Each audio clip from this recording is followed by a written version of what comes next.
اعوذ باللہ من الشیطان الرجیم بسم اللہ الرحمن الرحیم الذین وہ لوگ قالوا جنہوں نے کہا ان اللہ عہد الینا بے شک اللہ تعالیٰ نے وعدہ کیا ہے الینا ہم سے اس بات کا کہ اللہ نؤمن ہم ہرگز ایمان نہ لائیں لرسول کسی رسول پر بھی اس وقت تک کہ حتیٰ یہاں تک کہ یأتینا کہ وہ پیغمبر ہمارے پاس لے کر آئے بقربان ایسی قربانی کہ تأکلہ النار جس کو آگ کھا جائے۔ قل اے میرے پیغمبر اے حضور آپ فرمائیں قد جاءکم تحقیق آئے تمہارے پاس رسول بہت سے رسول من قبلی مجھ سے پہلے تمہارے پاس بہت سے رسول آ چکے ہیں بالبینات واضح دلائل واضح نشانیاں لے کر وبالذی قلتم اور اس چیز کے ساتھ جو تم کہہ رہے ہو یعنی ایسی قربانی جس کو آگ کھا جاتی ہے وہ بھی لے کر آئے تھے فلم قتلتموہم پس کیوں تم نے ان پیغمبروں کو قتل کیا ان کنتم صادقین اگر تم سچے تھے تو ان کو قتل کیوں کیا فَإِن كَذَّبُوكَ اے میرے محبوب اے حضور اگر وہ لوگ آپ کو جھٹلا دیتے ہیں نہیں مانتے فَقَدْ كُذِّبَ رُسُلٌ مِّن قَبْلِكَ تو یہ کوئی نئی بات نہیں ہے پس تحقیق بہت سے پیغمبر اور رسول جھٹلائے گئے ہیں من قبلک آپ سے پہلے وہ پیغمبر کے جاؤ جو لائے تھے ان لوگوں کے پاس بالبینات واضح دلائل والزبر اور صحیفے والکتاب المنیر اور بہت سی روشن کتابیں ہر چیز ان کے پاس لے کر آئے ہر طرح سے ان کو سمجھایا دلائل کے ڈھیر لگا دیے لیکن ان بدبختوں نے اگر جھٹلانا ہے تو وہ جھٹلا کے رہیں کل نفس ذائقۃ الموت ہر نفس نے موت کا ذائقہ چکھنا ہے وانما توفون اور بے شک تم کو بدلہ دیا جائے گا پورا پورا اجورکم تمہارے کیے درے کا تمہارے اجروں کا تمہارا پورا پورا بدلہ تم کو دیا جائے گا یوم القیامہ قیامت کے دن اور آگے اللہ نے ایک ضابطہ بیان فرما دیا فمن زحزح عن النار پس جو شخص دوزخ کے آگ سے بچا لیا گیا دور کر دیا گیا وادخل الجنہ اور جنت میں داخل کر دیا گیا فقد فاز پس تحقیق وہ کامیاب ہوگا اور اللہ دنیا کی زندگی کے بارے میں کھل کے بتا رہے ہیں ومل حیات الدنیا اور نہیں ہے دنیا کی زندگی الا متاع الغرور مگر دھوکے کا سامان سپارہ نمبر 4 سورہ آل عمران کی آیت نمبر 183 184 اور 185 تین آیتیں آج کے درس میں تلاوت ہوئی ہیں آپ نے ان کا ترجمہ سماعت فرمایا سب سے پہلے ربط آیات ہیں ان آیتوں کا پچھلی آیتوں سے تعلق اور ربط کیا گزشتہ آیات میں اللہ تعالیٰ نے اہل کتاب یہود و نصارہ کے بخل کو اور حرص کو اللہ نے ذکر فرمایا ان کے بخل اور حرص کا تذکرہ کر کے اللہ نے ان کی مذمت بیان کی اور دوسری چیز وہاں ان کی اللہ رب العزت کی بارگاہ میں اس گستاخی کا بھی بیان تھا جس میں انہوں نے کہا تھا کہ اگر اللہ ہم سے قرض حسنہ مانگتا ہے قرض مانگتا ہے تو اس کا مطلب یہ ہے کہ اللہ فقیر ہے اور ہم مالدار ہیں اللہ تعالیٰ نے وہاں پر ان کو متنبع کر دیا کہ دیکھو وہ اللہ تمہارے ان گستاخانہ کلمات کو لکھ رہا ہے سنکتب ما قالوا ان قریب ہم لکھا ہوا تمہارے سامنے پیش کریں گے کہ تم نے کیا کیا بکواس کی ہے اور اللہ کی ذات کی کس طرح توہین کی ہے کیسے گستاخانہ کلمات تم نے کہے اور پھر پچھلی آیات میں اللہ نے یہ بھی بتا دیا تھا کہ ان کے آباء و اجداد نے جو انبیاء کا قتل کیا تھا تو اس بڑے اور برے فعل کو بھی اللہ نے لکھ لیا اور قیامت کے دن اللہ یہ ساری چیزیں ان کے سامنے پیش کریں گے اور کہیں گے وذوقوا عذاب الحریق اب جہنم کا عذاب جلا دینے والا عذاب چکھو اس کا مزہ چکھو اللہ ان کو جہنم کے عذاب میں ڈالیں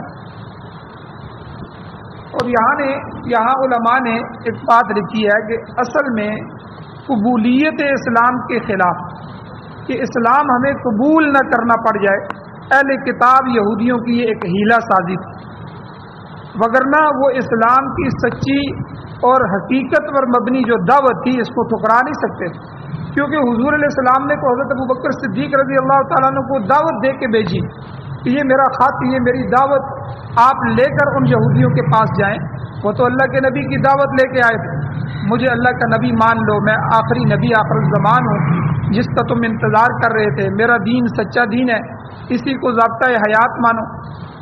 تو یہ وہ حضور کی دعوت تھی۔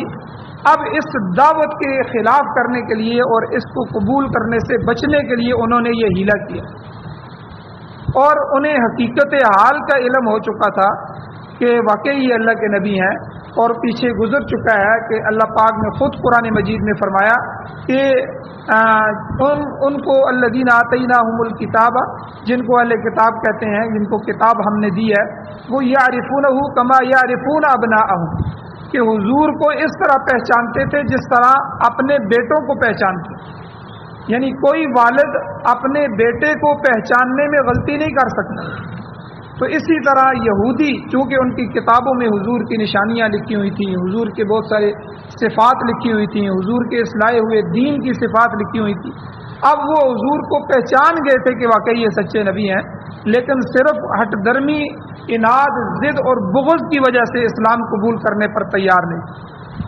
انہیں علم تھا کہ اگر انہوں نے اسلام کی حقانیت کو تسلیم کر لیا تو پھر ان کی جو سیادت ہے، جو ان کا یہ بڑا پن ہے، جو ان کی یہ سب کچھ ہے، یہ ان سے چلا جائے گا، یہ قائم نہیں رہ سکے گا۔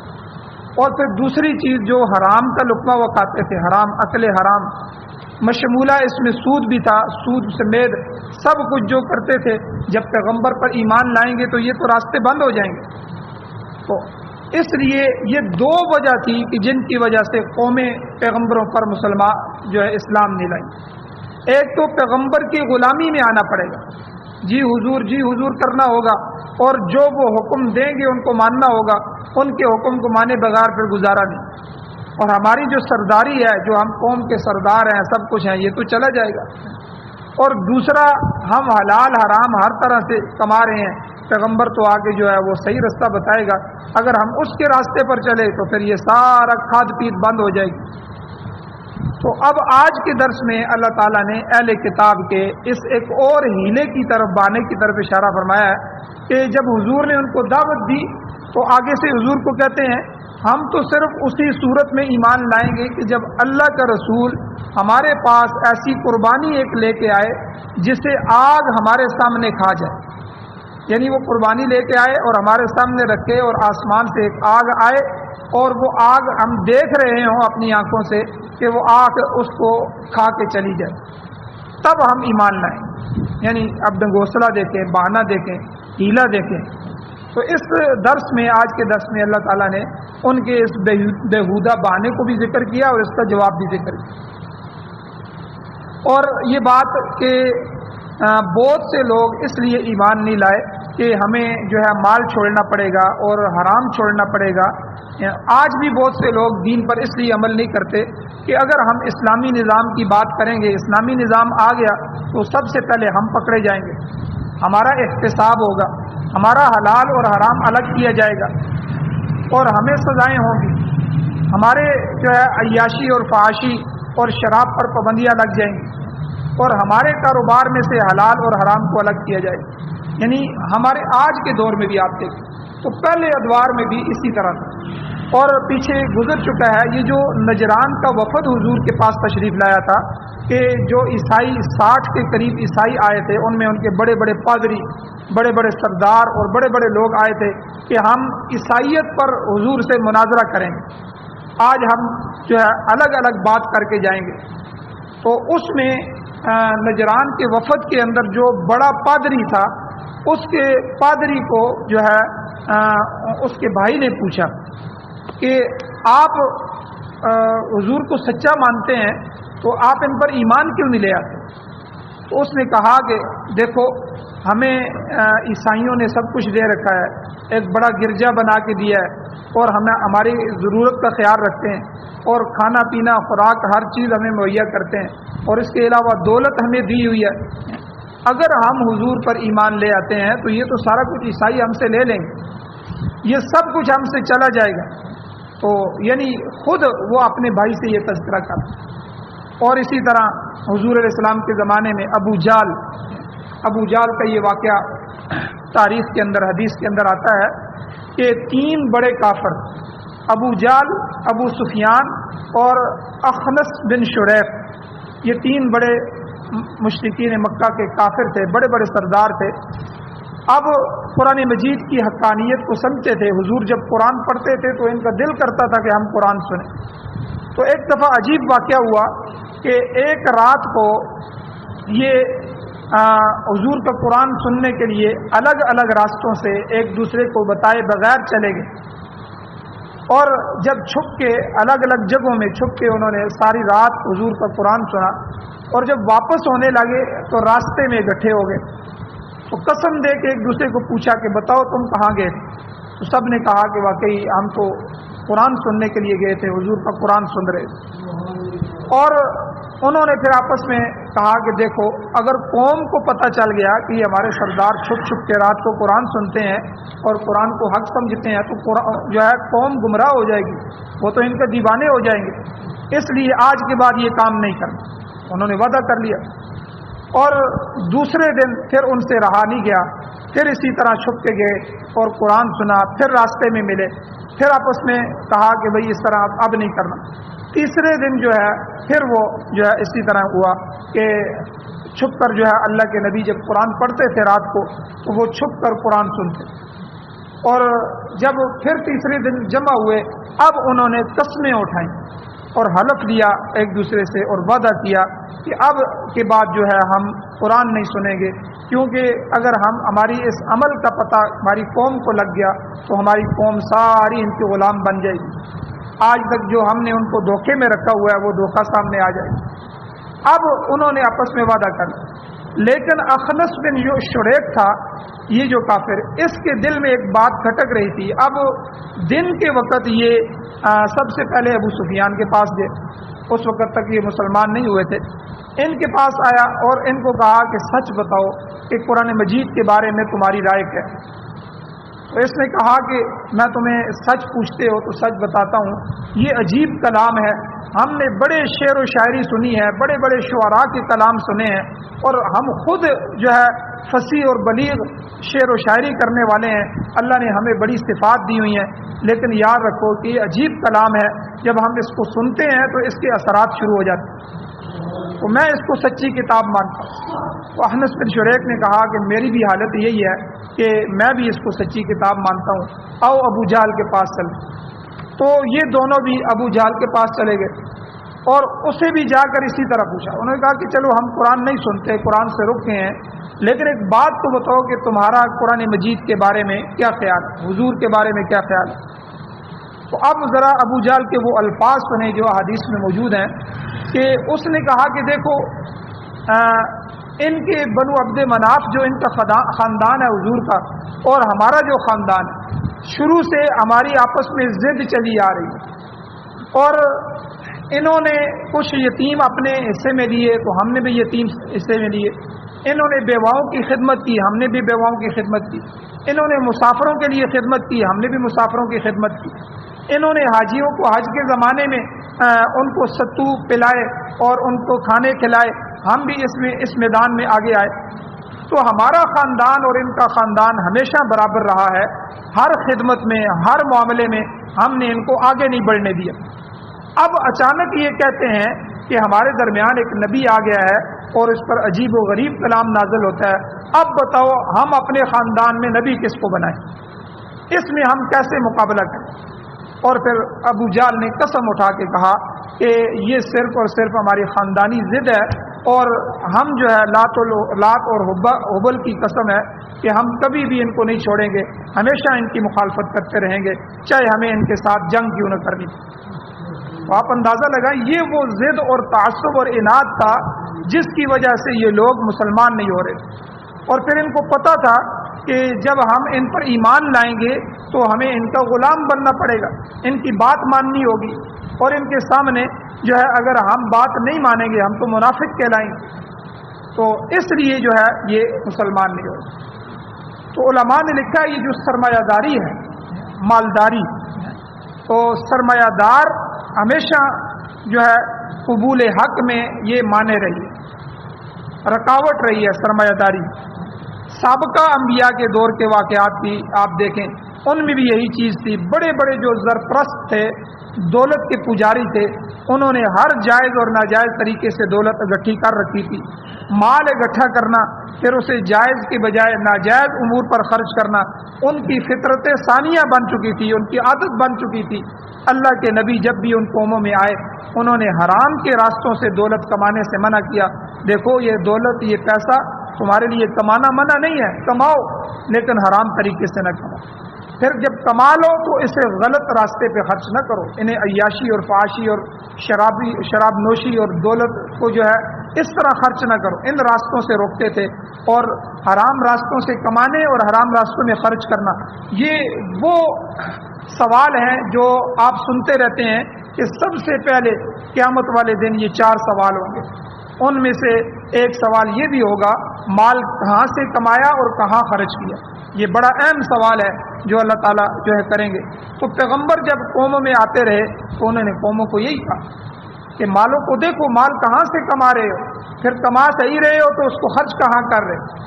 یہ دونوں چیزیں سے کہ ایک تو مال کو بھی صحیح طریقے سے کمانا ہے، پھر اس کو ناجائز فضول خرچی میں خرچ بھی نہیں کرنا، گناہ کے کاموں میں بھی خرچ نہیں کرنا، اس کو صحیح راستے میں خرچ کرنا.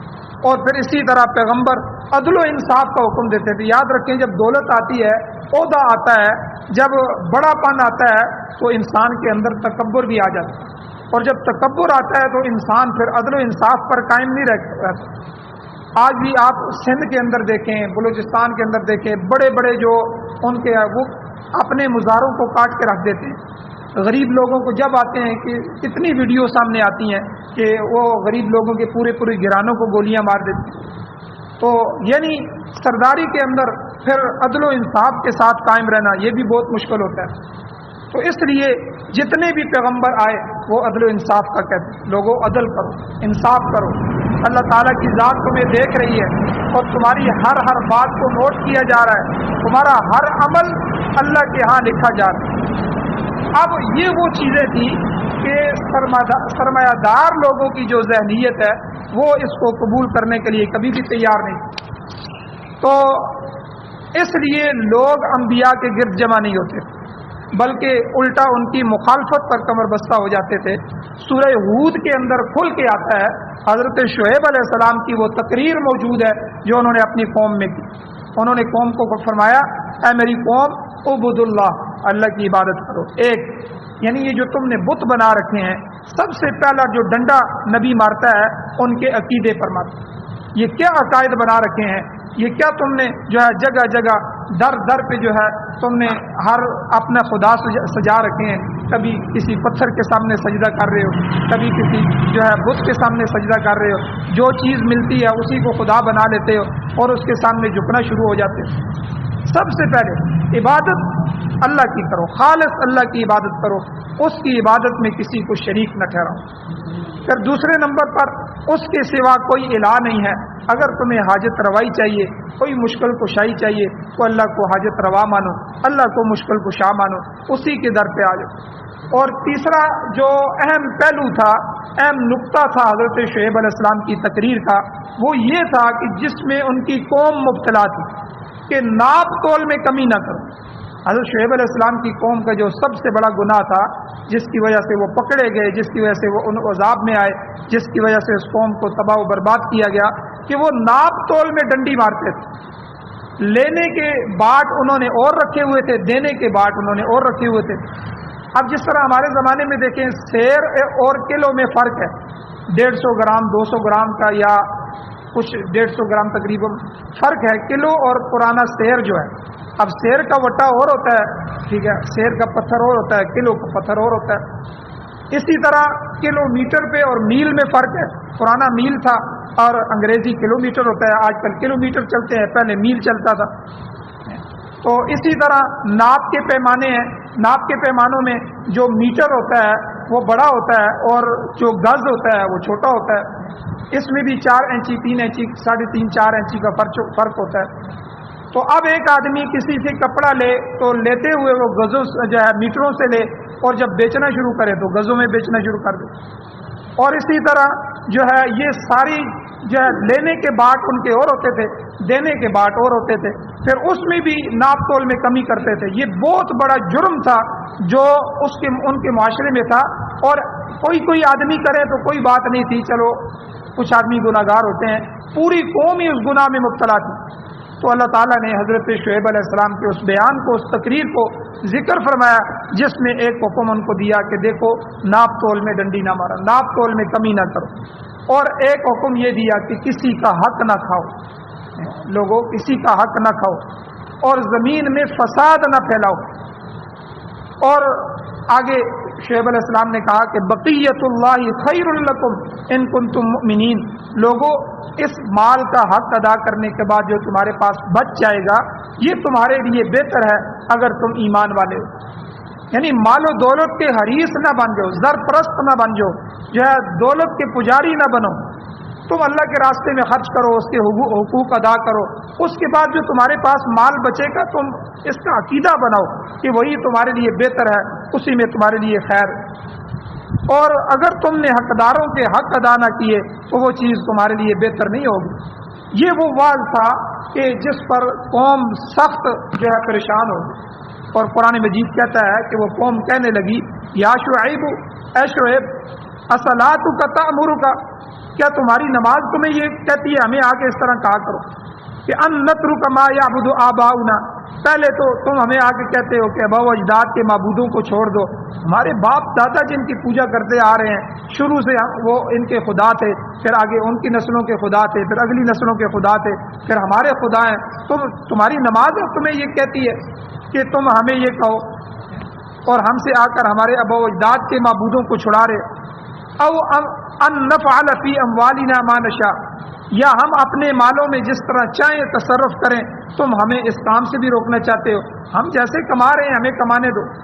آج کے بھی یہ جو حکمران ہیں یہ علماء کو اس لیے سیاست میں پسند نہیں کرتے کہ یہ لوگ ہمیں ہر معاملے میں روکتے ہیں. یہ دین ہے, اللہ کا حکم ہے, اس طرح نہ کرو, اس طرح نہ کرو. حافظ حمداللہ صاحب ایک دفعہ ہری پور میں آئے اور میں نے ان کا بیان سنا, خود میں نے اپنے کانوں سے سنا. کہتے ہیں کہ آپ کو پتہ ہی نہیں ہے کہ کیسے کیسے لوگ اسمبلیوں میں بیٹھے ہوئے ہیں, ملحد اور زندیق قسم کے لوگ ہیں, نام ان کے مسلمانوں کے ہیں. کہتے ہیں ایک دفعہ میں نے بینچوں پہ ہم بیٹھے ہوئے تھے, میں ان وزراء کے پاس گیا, میں نے ان کو کہا کہ دیکھو بھائی اللہ اور قرآن جو ہے ہمارے لیے ضابطہ حیات ہے, مسلمان کلمہ پڑھنے والے ہیں, حضور ہمارے نبی ہیں, تو اس میں ہمارا ساتھ دو, شریعت کو نافذ کرو. تو وہ کہتے ہیں ان دونوں وزراء نے ہمیں کہا کہ مولوی صاحب جو ہے اس جنت کو کس نے دیکھا ہے جس کی آپ بات کرتے ہیں, ہمیں اس دنیا کی جنت سے فائدہ اٹھانے دو. جب بھی کوئی بل پاس ہوتا ہے کہیں سے ہمیں کوئی رشوت, کوئی مال ہم لینا چاہتے ہیں, تم لوگ آگے آ جاتے ہو, احتجاج کرنا شروع کر دیتے ہو. تو ہمیں اس جنت سے فائدہ اٹھانے دو, یہاں کی جو عیاشی فاشی ہے ہمیں یہاں سے فائدہ اٹھانے دو, چھوڑو اس جنت کو, کون سی باتیں کرتے ہو, کس دین کی باتیں کر رہے ہو. تو یعنی آپ اندازہ لگائیں. تو یہی چیزیں قوم نے حضرت شعیب علیہ السلام کو کہیں, تمہاری نماز تمہیں یہ کہتی ہے, تم اپنی نماز پڑھتے رہو نا, ہمیں آگے کیوں کہتے ہو اپنے اباء و اجداد کے جو بت ہیں ان کی معبودوں کو چھوڑ دو. اور او ان نفعل فی اموالنا ما نشاء, جس طرح بھی ہم کمائی کر رہے ہیں, کبھی آگے کہتے ہو یہ جوا ہے, کبھی آگے کہتے ہو یہ سود کی شکل بنتی ہے, کبھی آگے کہتے ہو یہ کاروبار جائز نہیں ہے, یہ کاروبار جائز نہیں ہے. یاد رکھیں دنیا میں اس وقت جو ہے تقریباً 7-7.5 ارب آبادی ہے, اس میں مسلمان ٹوٹل 1.5 ارب کے قریب ہیں, باقی جو 6-6.5 ارب ہیں وہ کافر ہیں. تو ان کافروں کے لیے کوئی ضابطہ نہیں ہے کہ حلال کیا ہے حرام کیا ہے. ہم نے ان کی تجارتوں کو نہیں دیکھنا کہ یورپ والے یہ تجارت کر رہے ہیں, جاپان والے یہ کر رہے ہیں, چائنا والے یہ کر رہے ہیں, انڈیا والے یہ کر رہے ہیں. وہ تو ہندو ہیں, بدھ مت ہیں, عیسائی اور یہودی ہیں, وہ تو کافر ہیں, وہ تو جیسی مرضی کریں, دنیا میں ان کو کوئی پوچھنے والا نہیں. لیکن ہم مسلمان اپنے کھانے میں, اپنے پینے میں, اپنے سونے میں, اپنی تجارت میں, اپنی ہر چیز میں قرآن و سنت کے پابند ہیں. ہمیں اللہ اور اللہ کے رسول کے دین کو دیکھنا ہوگا کہ یہ کاروبار اللہ ہمیں اجازت دیتے ہیں کہ نہیں دیتے. اب ان لوگوں کے جو کاروبار ہوتے ہیں وہ گاڑیاں سپلائی کرتے ہیں, گاڑیوں کی قسطوں میں کاروبار رکھتے ہیں, بینکوں کی قسطیں ہیں, یا وہ جو لوگ کر رہے ہیں ان کے لیے تو جو ہے ان کے تھنک ٹینکس بیٹھے ہوئے ہیں, وہ دن رات کوئی نہ کوئی جو ہے وہ پروگرام بناتے رہتے ہیں، لیکن وہ تو اس کے پابند نہیں ہیں کہ وہ حلال اور حرام کا خیال کریں، لیکن ہم اس کے پابند ہیں۔ اب ہمارے مسلمانوں میں سے جو ہے 70-80% لوگ جو ہے وہ دین سے بیزار قسم کے لوگ ہیں۔ آپ دیکھیں کتنے نمازی ہیں پورے محلے میں سے، حالانکہ 100% لوگوں کے لیے نماز فرض ہے، لیکن 10% آدمی بھی نماز کے لیے نہیں۔ اسی طرح روزہ، حج، زکوٰۃ جو فرائض ہیں ان میں دیکھ لیں 10-15-20% لوگ جو ہیں وہ صحیح اللہ سے ڈر کے، اللہ کا حکم سمجھ کے، اپنی آخرت کی فکر کے لیے یہ کام کرتے ہیں کہ اللہ نے ہم پر فرض کیا، ورنہ 80% لوگ جب نماز کا خیال نہیں کرتے تو وہ حلال حرام کا کیسے کریں۔ ہمیں بھی لوگ کہہ دیتے ہیں مولوی صاحب سختی نہ کریں، دین میں بڑی نرمی ہے، ٹھیک ہے، اور جس طرح چل رہا ہے چلنے دیں، ہر بات میں اس طرح کی باتیں نہ کیا کریں، ٹھیک ہے۔ آپ مولویوں کا تو اور کام ہی کوئی نہیں۔ تو یہی باتیں پیغمبروں کو لوگوں نے کہیں، تو یہاں قرآن مجید نے حضرت شعیب علیہ السلام کی پوری تقریر نقل فرمائی کہ آپ آگے ایک تو ہماری عبادت میں دخل دے رہے ہیں، ہمارے نظریے کے اندر ہمارے عقیدے کو بدل رہے ہیں کہ جو بات ہم آباء و اجداد سے سن رہے ہیں، دیکھ رہے ہیں کہ وہ ان بتوں کی پوجا کر رہے ہیں، آ کر ہمیں روک رہے ہیں۔ دوسرا، جو ہم کمائی کر رہے ہیں یہ ہمارا ہنر ہے کہ دھوکہ دے کے، فریب دے کے، ناپ تول میں کمی کر کے جس طرح بھی ہم مال کمائیں، آپ آ کے اس میں مداخلت کر رہے ہیں۔ آج بھی یاد رکھیں یورپ نے اپنے عیسائیت کو، مذہب کو صرف چرچوں میں کہا تھا، انہوں نے کہا مذہب صرف چرچ میں رہے، مذہب ہماری سیاست میں مداخلت نہیں کرے گا۔ جب سے یورپ نے یہ کیا ہے اب وہ چرچ میں جاتے ہیں، اتوار والے دن چلے جاتے ہیں اور وہاں جا کے تھوڑی دیر گانا شانا ہو جاتا ہے، وہ کہتے ہیں کہ ہم عبادت کر لیے، باقی بازار میں جو ہم کر رہے ہیں وہ ہمارا مذہب اس میں مداخلت۔ اسلام کے لیے بھی وہی یہ چاہتے ہیں کہ مولوی مسجد میں تو رہے لیکن سیاست میں نہیں آنا چاہیے، جہاں قانون سازی ہوتی ہے، جہاں قانون بنتے ہیں قانون میں مداخلت نہ کرے، ہم سود کو حلال کر دیں، پوری جو ہے جو مرضی ہم کرتے رہیں ملک کے لیے، جو ہے مولوی کو یہاں نہیں آنا چاہیے۔ تو اس لیے یاد رکھیں ہمارا جو ہے دین یہ مکمل ضابطۂ حیات، دین نے ہمیں خالی حلال حرام نہیں سکھایا، دین نے ہمیں سیاست سکھائی ہے، دین نے ہمیں حکمرانی۔ حضور اپنے زمانے میں وقت کے قاضی بھی تھے، حضور اپنے زمانے میں فیصلے کرنے والے بھی تھے، حضور جو ہے وہ جہاد کے لیے جو لشکر جاتے تھے ان کی چیف آف آرمی سٹاف بھی تھے، حضور علیہ الصلوۃ والسلام وقت کے حاکم اور حکمران بھی تھے، ہر جو ہے شعبہ جو ہے وہ حضور کا تھا، اور حضور علیہ السلام نے ہر شعبے میں رہنمائی فرمائی ہے کہ اگر آپ حکمران ہیں تو حاکم نے کیسے جو ہے وہ سیاست کرنی ہے۔ آپ ریاست مدینہ کا نام لیتے ہیں، ریاست مدینہ کا بڑا کون تھا؟ حضور علیہ السلام تھے۔ اس ریاست کو چلانے والے کون تھے؟ حضور تھے، اور حضور کے بعد اس کو پوری دنیا میں پھیلانے والے، پوری دنیا میں حکمرانی کرنے والے کون تھے؟ حضور کے وہ غلام تھے، صحابہ کرام۔ اب کہتے ہیں جی صحابہ کو جو ہے آپ نکال دیں، بس دین کو جو ہے سیاست میں نہیں ہونا چاہیے، دین کو صرف مسجد میں، آپ عبادت کرو نا، آپ کو نماز سے کون روکتا ہے؟ آپ مسجدیں بناؤ، مدرسے بناؤ، عبادت کرتے رہو، لیکن خلافت کا نام نہیں لینا، اس نظام کو نافذ کرنے کا نام نہیں لینا، ہمارا نظام، ہمارا سارا کچھ تباہ و برباد ہو جائے گا۔ آج بھی یہ کام کر رہے ہیں، تو اس لیے قرآن مجید نے کہا ہے کہ اگر اللہ کا نبی ان کو آ کے یہ کہے کہ مجھ پر ایمان لاؤ، پھر میں تمہیں کچھ بھی نہیں کہتا، جو چاہو مرضی کرتے پھرو، پھر تو وہ سارے کے سارے نبی کے گھر جمع ہو جائیں گے۔ چلو یار یہ اللہ کا پیغمبر ہے، یہ ہمیں شتر بے مہار چھوڑ رہا ہے کہ جو مرضی کرتے رہو، بس ایمان لے آؤ۔ تو اس لیے یاد رکھیں حلال اور حرام، جائز اور ناجائز، یہ تمیز اللہ کا پیغمبر آ کے سکھاتا ہے، اور اللہ کے نبی انہیں جائز ذرائع سے کمانے اور جائز امور پر خرچ کرنے کی تلقین کرتا ہے، اس لیے وہ لوگ اس کی مخالفت کرتے ہیں اور اسے تسلیم کرنے میں وسو پیش کرتے ہیں۔ حضور علیہ الصلوۃ والسلام کے زمانے میں جو مکہ کے دولت مند مشرکین تھے ان کا بھی یہی حال تھا، وہ بھی حضور کو نبی ماننے کے لیے تیار نہیں تھے، اور اس کے لیے کئی بہانے بناتے تھے، جن میں سے ایک بہانہ یہاں اللہ نے ذکر کیا۔ آپ دیکھیں آج کل جنازہ ہوا ہے وہ برج خلیفہ بنانے والے، 18 ارب ڈالر کا وہ مالک ہے، اور اس کا جنازہ ہم دیکھ رہے ہیں۔ وہ لوگ جو اپنے جسم پہ کبھی مکھی نہیں بیٹھنے دیتے تھے اور آج ریت کے نیچے چلے گئے، اس کو دفن کر دیا گیا۔ آج کوئی اس کے لیے جو ہے محل نہیں بنایا گیا جس میں اس کو دفن کیا جاتا، وہی زمین کھودی گئی، وہی 2 کفنوں کے اندر اس کو دفنا دیا گیا۔ کہاں 18 ارب ڈالر ہیں جو پیچھے اس کے جو ہے 173 تجارتی مراکز تھے اس کے، دنیا کے وہ 4 بڑے افراد جن کے پاس سب سے زیادہ دولت ہے، ٹھیک ہے، اتنی دولت تو 18 ارب کے ڈالر کے ذخائر تو حکومتوں کے پاس نہیں ہوتے۔ تو یہ 4 بڑے شخص تھے۔ وہ خلیفہ زاہد النہان جو ہے یہ کل فوت ہوا ہے، جس کا جو ہے جنازہ ہوا ہے۔ آپ دیکھیں وہ دولت کس کام کی۔ اب آگے جائے گا اللہ پوچھیں گے یہ کس ذرائع سے تو نے دولت کمائی تھی، کہاں سے کمایا تھا، کہاں خرچ کیا تھا، یہ سوال ہوگا۔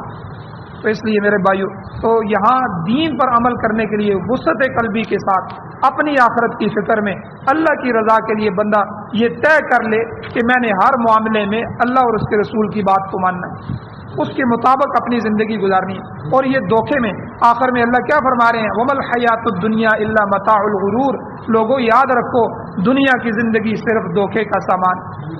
آج دیکھیں یہ کتنا بڑا دھوکہ ہے، وہ اربوں ڈالر چھوڑ کے چلا گیا ہے، کوئی اس کے ساتھ جانے والی نہیں ہے، اس کا وہ لیپ ٹاپ، اس کے سونے کی گاڑیاں، اس کے بڑے بڑے جہاز، اس کی وہ ساری بلڈنگیں جو پیچھے لینے والوں نے لے لی ہیں، ایک رات بھی انہوں نے نہیں لگائی ہوگی، سارے وارثوں میں تقسیم ہو گئی ہوں گی، اور جو ہے وہ خالی ہاتھ دنیا سے جا رہا۔ تو اس لیے اس دنیا کے دھوکے میں مبتلا نہ ہونا۔ اللہ تعالیٰ سے دعا ہے اللہ ہمیں عمل کی توفیق عطا فرمائے۔ کچھ چیزیں اور ہیں انشاءاللہ کل کے درس میں بیان کی جائیں گی۔ آمین۔ الحمدللہ رب العالمین والعاقبۃ للمتقین والصلاۃ والسلام علی رسولہ النبی الامی الکریم۔ یا اللہ ہماری کمیوں کوتاہیوں کو معاف فرمائیے، درگزر فرمائیے، صغیرہ کبیرہ گناہوں کو معاف فرمائیے۔ یا اللہ ہمارے حال پر رحم فرمائیے، باران رحمت نازل فرمائیے۔ یا اللہ رحمت والی بارش نازل فرمائیے۔ یا اللہ اس امت پر، اس مخلوق پر رحم فرمائیے۔ یا اللہ ماحول کی جو حدت ہے، گرمی ہے، گرمائش ہے، یا اللہ اس کو ختم فرمائیے۔ یا اللہ ہماری جتنی بھی جائز حاجتیں ہیں ان کو غیب کے خزانوں سے پورا فرمائے۔ یا اللہ جو حضرات بیمار ہیں ان کو شفا عطا فرمائے، جو پریشان حال ہیں ان کی پریشانیوں کو ختم فرمائیے۔ یا اللہ جو حضرات ایمان کی حالت سے اس دنیا سے جا چکے ہیں یا اللہ ان سب کی بخشش فرمائیے۔ یا اللہ قرآن و سنت کو سننے، سمجھنے، اس پر عمل کرنے کی توفیق عطا فرمائیے۔ ہمیں اپنی آخرت کی فکر نصیب فرمائیے۔ یا اللہ ہماری اصلاح فرمائیے، ہدایت نصیب فرمائیے۔ یا اللہ جب موت آئے تو خاتمہ ایمان پر فرمائیے۔ صلی اللہ تعالیٰ علی خیر خلقہ محمد وآلہ وصحبہ اجمعین برحمتک یا ارحم الراحمین۔